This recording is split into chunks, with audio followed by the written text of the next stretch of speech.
if you look at the top athletes, do the top athletes want to be on guaranteed money, or do they want to be on a performance-based contract? Guaranteed. Guaranteed.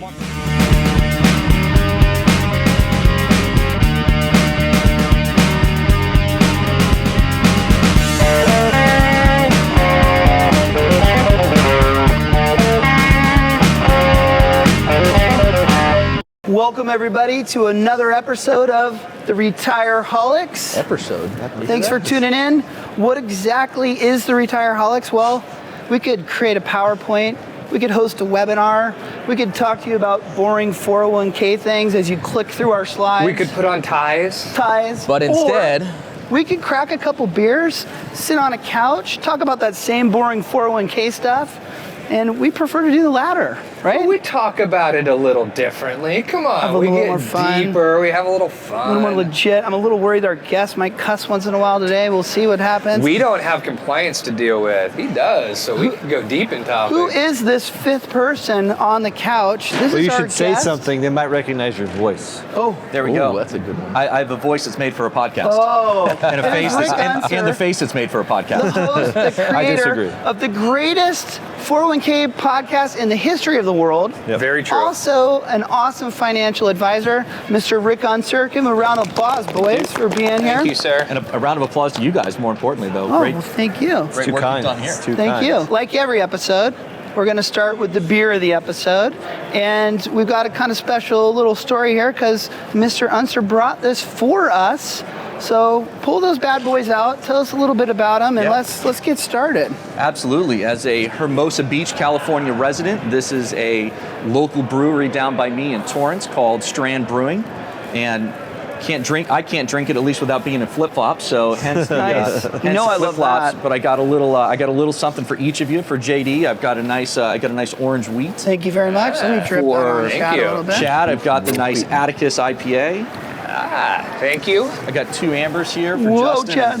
and Mark. Beautiful. Thank you. And I'm going to drink the 24th Street. Cheers, Hey, boys. we appreciate Very good. it. Cheers, Cheers, guys. you guys. To And you've another done your episode. research Cheers too, down to because you, you buddy. nailed us all on our beer choice. I got your flavor profiles correct? Yes, sir. Supposed to. I love this. This is good. I got the orange wheat. Okay. I'd like to break this down into 2 segments, if you will. In the first segment, I'm going to call Rick the podcaster / Rick the advisor.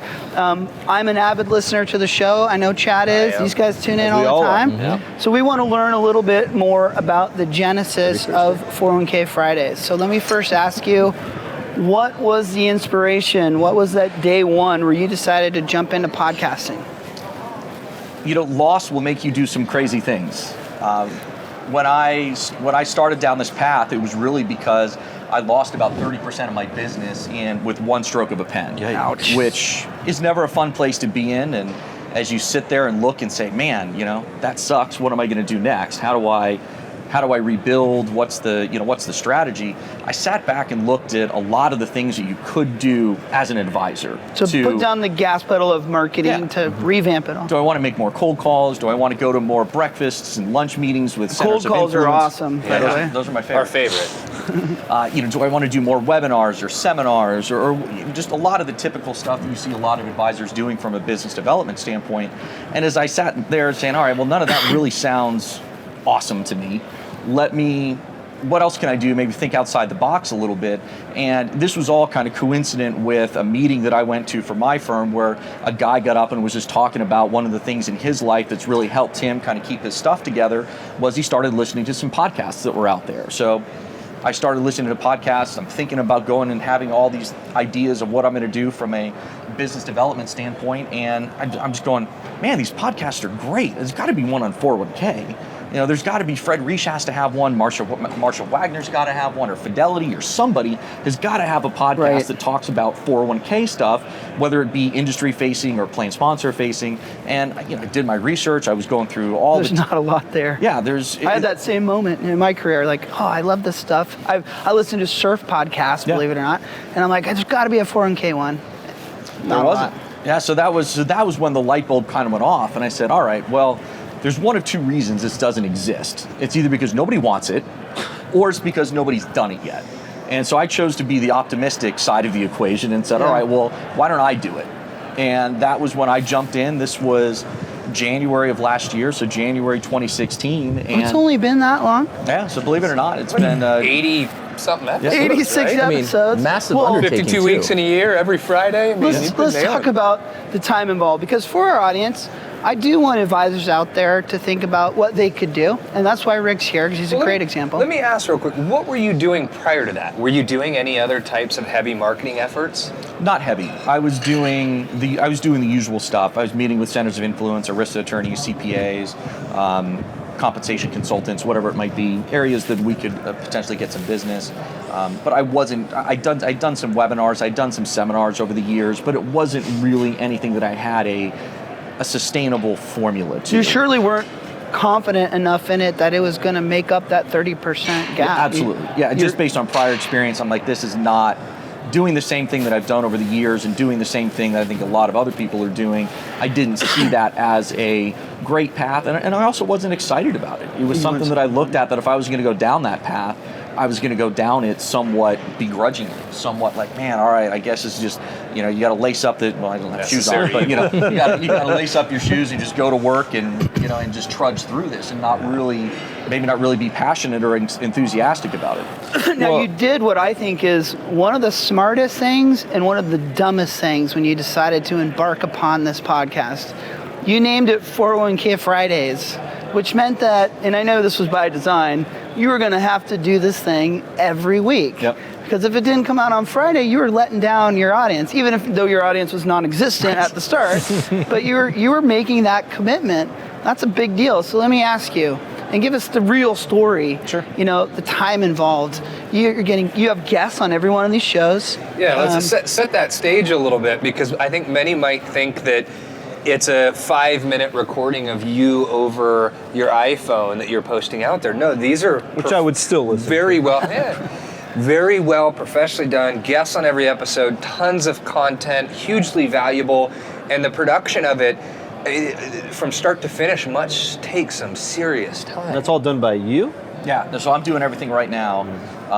And it's really, in the beginning, it was mind-boggling, just trying to figure out. Yeah, because I'd never done anything like that before. I mean, I know my way around a computer, I know my way around the internet, but once you start to have to pull in sound recording equipment, figuring out how microphones set up, getting a mixing board. You got to edit some stuff out. You got to edit. You've got to. How do you record people remotely? How do you record people when you're live and in person? Yeah. And just the idea of trying to coordinate all that was crazy. I would be equally intimidated by, you got to set up your guests for next Tuesday at 3. You know how busy people's schedules are. And your guests constantly ask questions and want to know what's going to happen and wants to work. Yeah, I can imagine even like our episodes trying to calm me down. Oh wait, hold on. Preparation. Yeah, let's point out the obvious. Those guys were on the podcast. Were we? Drinking beer. So, by the way, I it was haven't a anyone really on that good side of the video. couch, but there's a reason for that. Can I take 2 steps back real fast? Yes. Because I was trying to say it, but we're just spread out here. You talked about doing a lot of the same things that other people were doing at some point in time, and we talk about the constant. We call it not your typical advisor, and I'd say you're sitting in this seat for a reason, as we believe this to be one of those Very cases. good point. Now, a lot of people do the same things and have the same marketing materials and email blasts and whatever, and we ask those questions. Well, why don't you do this or that or this or that? And they're compliance. I can't do this. They limit me here and there. Was that an issue to start your show? Did you go through any red tape to say, can I do this? How can I do it? What do I have to do? That was my first phone call. Of course. To my compliance group was, hey, I've got this crazy idea. Before I go too far down the path here, can you get your arms around it from a compliance standpoint that this even would work? And if it could work, what are the parameters around how it would work? So we had that conversation, and ultimately just the fact that I'm not talking about a specific intermediate term bond fund and its performance versus its benchmark, or making any securities recommendations or product recommendations, that really lowered their concern. I'm curious, do you send it to them for review? Yes. They do. So they have to review it. Do you have a list of topics that you want to hit? What are you doing there? And I'll circle back to some of the other questions about how does this all go. Mm-hmm. When I first launched the podcast, I basically said, all right, well, if I'm going to do a podcast, one of the things, all the stuff I read online was like, most podcasts stop after 3 to 5 episodes. Okay. Because they get what they wanted to get out, and then they've got nothing more to talk about. Oh yeah, they run out of stuff. So if you actually go online and look at a lot of podcasts, there's a lot of podcasts out there that are just done that never got past episode 3, which is fine. It is what it is. But what I did is I sat down and I said, all right, if I'm going to do this, I need to have 20 episodes in my mind. Not necessarily a guest identified and questions written out. But subject matter. But I needed to have at least 20 episodes that I could say, okay, these are compelling topics that have some value to the audience that I was trying to cater to, which are plan sponsors or employers that sponsor workplace retirement plans. And okay, is this a good enough list? And then if at 20, is there still more that I can talk about? Okay. And I got to the point pretty quickly where, all right, I feel like I can make this sustainable. I feel like I can find enough topics. And then from there, what I did is just started finding guests. For my first 3 episodes, we were talking about some of you guys' early episodes. For my first 3 episodes, I just went to some of my internal folks and said, hey, just do me a favor, bear with me. I got to go back and check some of the first ones. I'm starting. You can't find Retireholics episode 1. You got to look hard on the dark web. I'm gonna lift open the hood, and I'm gonna help you see what this engine looks like. I'm glad that you said that, because I was going to try to conclude that to say that Find it, see if you can find it on the dark web, It's and then write in solid. and let us know you Why found does it not exist? Because our editor and producer has removed it. Remove all evidence. But if you find it, we'll send you a bottle opener. The good news about subject matter, to your question, to Rick, Justin, is we're in a pretty cool industry for that. Like, it's a pretty much an ending line of things to talk about. Because you have production so quickly, you're hitting relevant topics constantly. Like what's in the news, you're on it because you're recording every stinking Friday, which is incredibly impressive. So let me ask the probably the question that everybody's waiting for us to ask. You looked at the market, you said there's a need, you said I want to be different, you are different, you're delivering now. Would you do it again if you went back in time? Is it working? Do you feel good about what you're delivering? Are you succeeding? And that's probably a loaded question because I know the answer to that. But yeah, is it succeeding? How's it going? It's been going great, and I think I'll answer that in a little bit of a long-winded way because I think the definition of succeeding I think has been a evolving one, where initially obviously the motivation that I had for starting the podcast was, hey, I need to find some more clients. I need to make some more connections with employers and plan sponsors, and so when I initially went into this and launched the podcast, I was like, all right, this is going to be great. People are going to find this. Nobody else is doing it. Fish are going to be jumping on your door fish are going to be jumping in the barrel. I'm going to have somebody. Rick, can you do our 401k plan, please? Rick, do ours. Insta celebrity. Yeah, and I thought it would just be, hey, this is going to be awesome. And very quickly, I put out, I think, 4 or 5 episodes in my first month, and I had 20 downloads. And I'm going, all right, well, so disheartening. Maybe we need to recalibrate. Maybe that bar was set a little too high. Maybe we need to recalibrate expectations a little bit. But no, certainly over the first 3-4 months, knew it was going to ramp and build. But going through that, I was like, hey, I put out some great content, had some great conversations. The downloads have been growing, but from a success metric, the phone's not ringing off the hook. People aren't knocking on the door saying, hey, Rick Unser, can you help us with our 401k plan or our workplace retirement plan? And then over time, as I've continued to do this, I've had a tremendous amount of passion for it. It's just been it's been a lot of fun. It's had a lot of other benefits to me. It sharpens your game. General. Yeah. Oh my gosh! I mean, I consider myself a consummate student of the business, right. And so for me, just exploring a new topic. And now after 86, 87 episodes, whatever it is, the caliber of some of the guests that I've been able to get. And look at those guys. Yeah, exactly. These guys we're way down the rankings, but But he was like, I got canceled on, hey, JD, Chad. In all seriousness, what a great guess. What a great value first off to bring to your plan sponsors and say, hey, this is what makes me incredibly unique. But one thing I'm thinking of or wondering is, so you go from those first 20 downloads, right, in the first month. How did you grow it to where you're at now? What was your marketing like to do that? So part of what I hoped and has become reality is I knew, just kind of looking at my social media footprint, I had a LinkedIn profile, but I didn't ever use it other than just accept inbound connection requests, which were generally coming from industry people or from maybe my client or somebody that was maybe a little more active on LinkedIn. I'm like, okay, sure, I'll accept. Blink. So that was my experience on LinkedIn. I think that was everyone's experience with LinkedIn At first, 4 or 5 years ago too.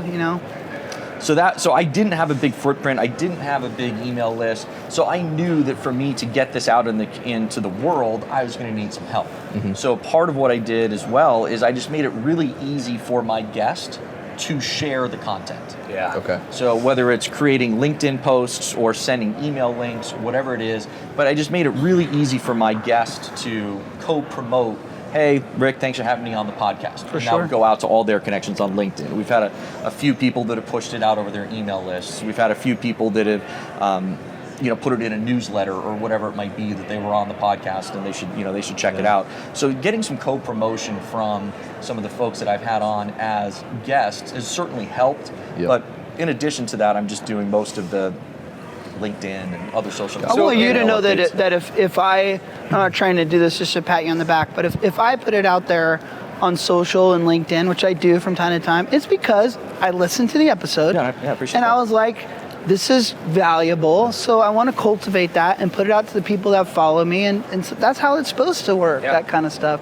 You touched on, and I'm sorry to jump in on you touched on his plan sponsors, AKA his clients, and I want to ask you that question, like, I know you are becoming somewhat successful. Maybe new clients are not beating down your door yet, but surely your current client base knows that you do this, and that's got to put you in a pretty high standard with them, right? I mean, yeah, it's funny. I mean, my clients go everywhere from kind of poking fun at me about, hey, how's the podcast, to some really love it, and we get into dialogues around some of the topics that we've discussed. We'll have conversations about, hey, I heard this conversation about financial wellness. Is that something you think would work for us? And we can have a real great conversation. But that was one of the other things is that as I went into this, I said, all right, this is an easy way for me to stay visible with my clients as well. So that they, even if I'm not talking to them on a weekly, monthly basis, they at least see me. You're front of mind. On their phone, whether it's on LinkedIn or other areas that they might see, part of an email blast, whatever it is. But it's a way to stay in front of them. And they know their guy's an expert. Exactly. Retention, I have to kind of what I'm imagine, doing. if you could quantify it, I have to imagine retention probably has gone up. I'm sure you were fantastic and always have been on the service side, but just the fact that you are an authority in this business and you have something like that as an arrow in your quiver probably builds some retention. So we'll probably bring it all together and cap it with this is, yes, the phone may not be ringing off the hooks, but you're leveraging this in point of sales. Like, let's assume you're getting in front of the same number of people that you would have been getting in front of without Before. this. Now being close able ratio. to leverage this, to talk about it, that you do this. And forgive me, because I think for many years podcasts were not seen as necessarily being a professional deliverance of content. That has changed over the last 4 or 5 years. It is absolutely a way to deliver professional content. And I have to imagine you're leveraging that in that point of sale type setting. And people are probably going, oh, geez, if they're interviewing, let's put it this way. I'll say peers, I'll use that term. Yeah. Let's just say you got 3 peers lined up and they're doing an RFP and you're sitting in that room. That is a incredible, as Mark said, hashtag not your typical advisor. That's a big Makes you stand differentiator out. for you. So let's do a wrap on this and move to a really horrible game. I don't know if you can call it a game that I created. And then we're going to talk about something else I think is really JD relevant. But the summary for the audience is, if you're an advisor, getting into writing your own blog, having content out on social media, having a podcast, having a video show, these are all things that you should consider.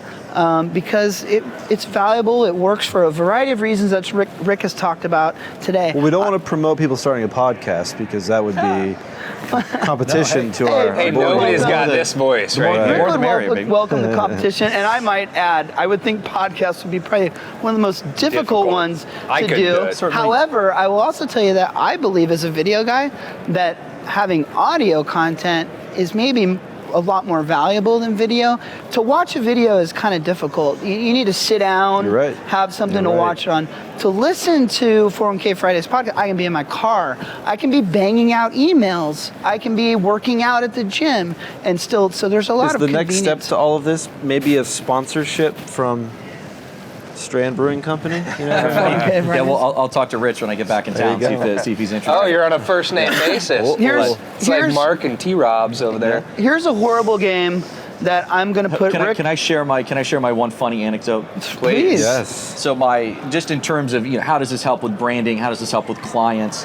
I had probably one of the funnier things last, I think Wednesday or Thursday, one of my clients emailed me, another advisor had emailed my client saying, hey, you should check out this episode of the 401k Fridays podcast. It talks a lot about This why subject. managed accounts could be beneficial. And my client just forwards it to me. Obviously, she's That one of is the ones funny. that actually listens fairly regularly. Oh, and that's she forwards it to me and just kind of like, hee hee. He doesn't know. That is Anyway, funny. so that was pretty funny, just in terms of That's even better. having some That's got to feel interesting- really good. Yeah, just having some interesting benefits that getting into this he never would have seen coming or never would have even thought about. But that was Nice. that Well, was and one a of those. great deal of respect from your peers too. It's probably something it's we been should fun. mention. I think we praised you quite a bit, but you got a lot of respect from many of the folks Within here the for industry. what you're doing and the content that you're delivering. Yeah, pretty much. Pretty much the opposite of the that. Retireholics. Okay, Exactly the speaking of opposite. which, the Retireholics. By the way, no word of the episode. Before we get to the I know. second session, you should I give thought about it. I one was like, for I'm just leaving it go. the I'm letting second it go. session. Leaving it Fair enough. I'll come up with that. We, the Retireholics, are here in Vegas. We're staying in a penthouse suite, presidential suite, whatever you call it. It's this massive Baller. The Hangover 35,000 square foot hangover 3,500. suite. There you go. That It was jacuzzi tub was 35,000. That's like nice. this last Did I say night. 35,000? Brandon, I gotta go. Yeah, you were there. Never mind. That'd be a big suite. Hopefully that None of us picture has shows up lost right our here over front my face. tooth. No one has a face tattoo. But No Chad one's and I got into a jacuzzi together last No night. one's gotten married. Who got a jacuzzi? Oh my gosh, Mark. Hey, we got a great photo for you, That JD. wasn't supposed to come However- out. No, it was not. I said What I no would- incriminating I'm gonna photos. Be careful though, it is like higher in alcohol content. I'm going to put Rick Unser on the spot, and I'm ashamed to do, or I'm nervous to do this because I know the outcome, at least for me. You've watched the Hangover movie, right? Yeah. You know the four characters. You got the handsome Bradley Cooper. You got the dentist, funny guy. You got the short, fat guy with long hair and the beard. God dang it! And you've got the You got Carlos. The what? You got baby Carlos. And baby Carlos. Those are the four. That's not the four. Well- but the fourth is the guy that left on the roof. On our marketing. I need you right now, down the line. Start with Justin. Which character would Justin be in Hangover? I'm gonna have to. I'm trying to pull names out. Bradley Cooper, right? Oh, jeez, That love was- it. Wow. Yeah. Ouch. And then closest, I got the right? hair in I'm it all, down. huh? Perfect. You're lucky. Yeah. And Yeah. Mark, can you come up The with one for field Mark? just went down He's from there. totally at Helms. Who was the guy? Who's the guy on the roof again? That was Doug. Doug. You'll be my Doug, right? So now wait, it's coming down to the nerdy dentist who lost his tooth Seems and the short, fitting, fat and guy Zach with long hair and the Galifianakis. beard. I was gonna say I think the rest might be self-fulfilling. And hey, we got to point Cheers it out to you. again. We are between two ferns. Yes. Oh, great. we are again Another, between Zach another Galifianakis, Zach Justin. Galifianakis reference. Love it. JD's very proud of that. Really into that. In case you couldn't tell. Okay, so you want And to I do... did not pay Rick to say I was Bradley Cooper, by the way, either. That's so. nice. Sure. Thank Lucky you. you.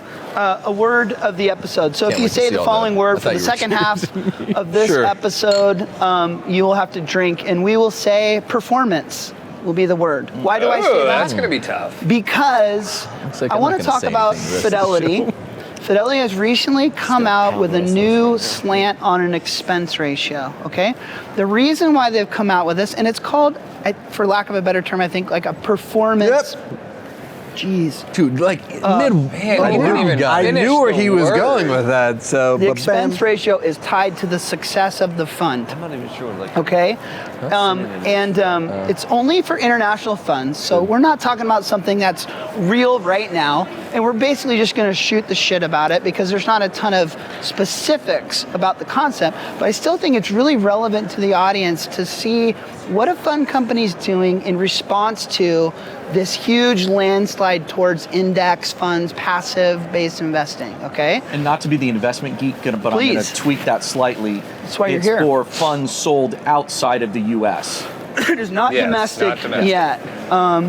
but there's probably, the writing's on the wall that someone's going to start coming up with some creative stuff like this. Why did they do this?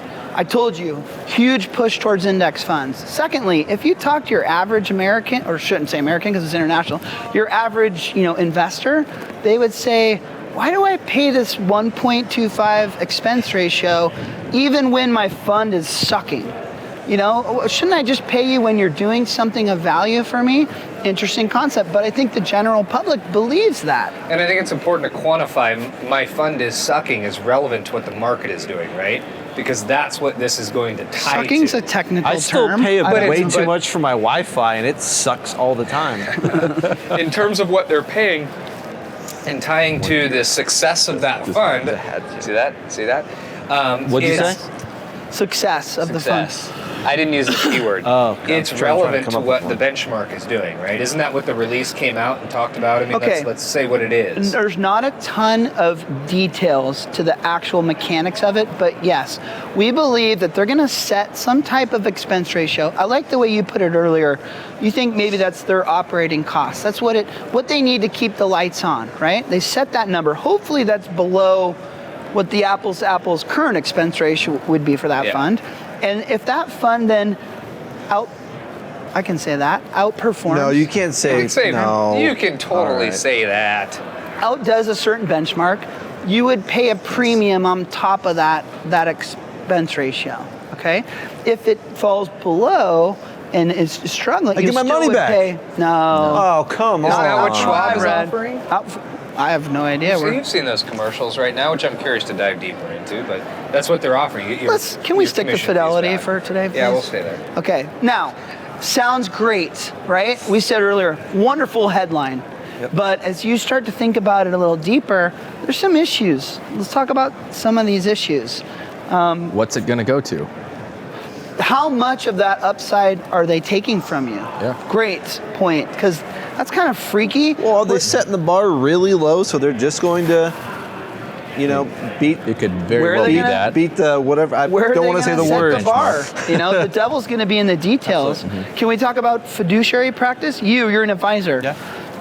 How are you going to benchmark these funds, monitor their fees, put them into some type of review process? Things would have to change, right? I mean, One would think, and again, to your point, devil being in the details, what I'm maybe a little more concerned about is just the philosophical side of it, is that if you've got, and we don't know how they're going to be measuring folks, but let's just say some of the information that came out sounded like there was going to be an annual measuring stick that was going to be used to judge how well this particular investment is done versus their benchmark. And okay, you're 3/4 of the year into this now. you're struggling. You're behind below the the benchmark. And does that maybe make you act a little differently?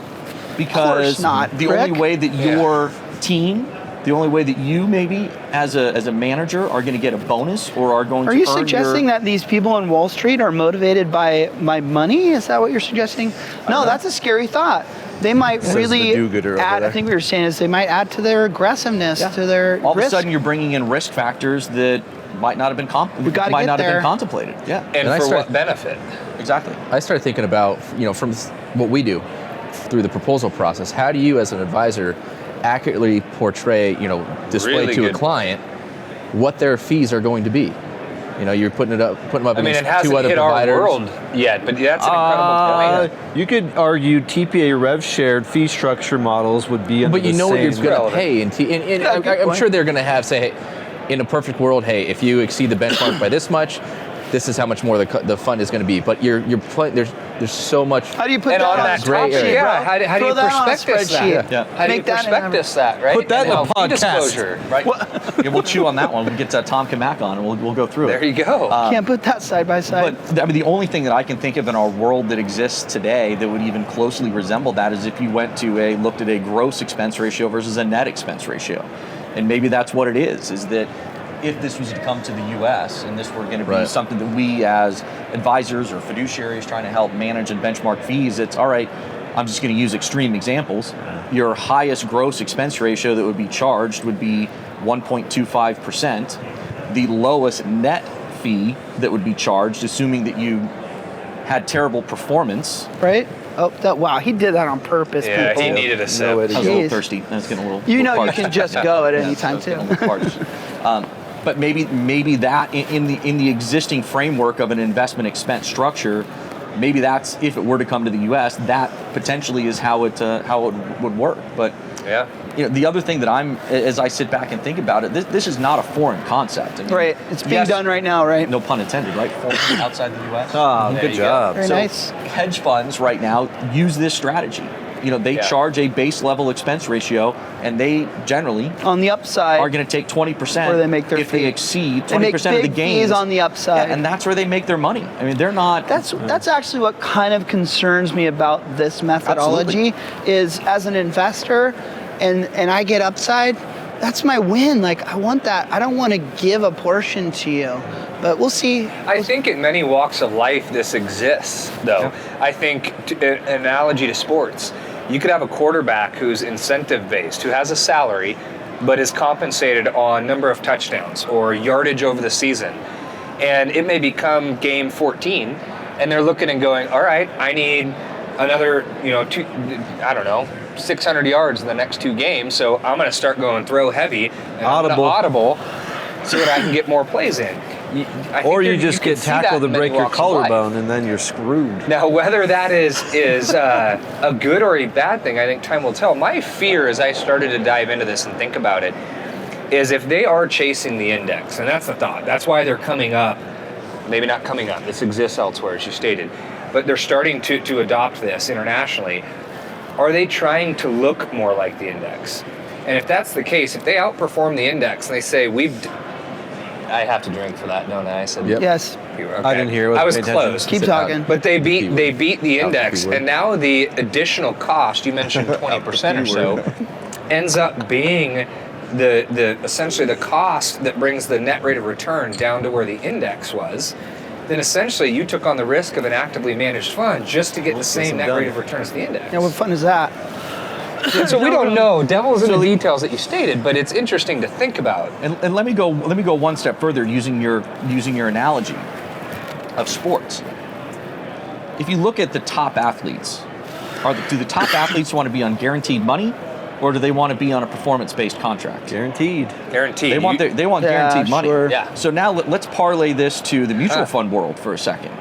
So let's say that now they're going to be compensated based on how much they exceed a benchmark by, and that's where they're going to make their money.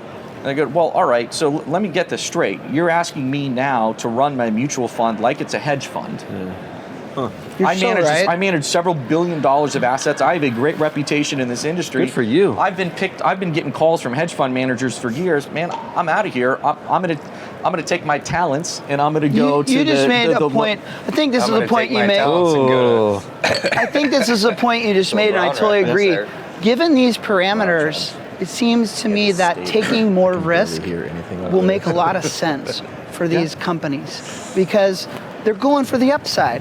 They've already protected themselves covering the costs, so now To they an got extent, does that exist now, though? If they take I more don't think risk so. and they end up being in the top percentile of their I don't know. type I don't of know. fund, they might get more flows and make more money anyways. I'm not sure. That's a Might conversation exist for another to an extent. episode. Yeah. I don't Anyways, disagree with that statement, but that's a broader. And all of this is just making up imaginary stuff. We have no idea. Fidelity isn't didn't that really what we release. always do? But Yeah. when you have Rick on the show, you have to get into some of these types of advisor, deep 87% advisor of the time, we conversations. don't We talk thank you anything for that. related to So the our- takeaway is, hey, take a look at these new things that might be coming out. And if you're an advisor or a plan sponsor or an industry pro, you should be aware of it. You should be cognizant of it. You maybe should have some opinion about it. You might get asked about it.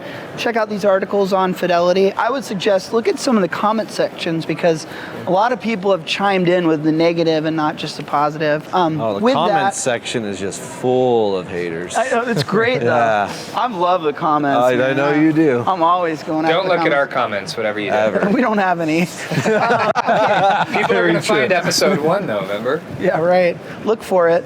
Comment on that one. With that, we're going to wrap this show. I want to do a huge thank you Yes. to the world's Thank you. best 401k podcaster, Thank you, guys. Rick Unser, and the rest Cheers. of these Retireholics guys here in Vegas at the Excel 401k conference. Time out. Whoa, where are you going? We're getting derailed by our guest right now. What happened? What? Oh Doing no. the job. Oh God. Oh dear damn it. I Lord. just thank you guys again for having me.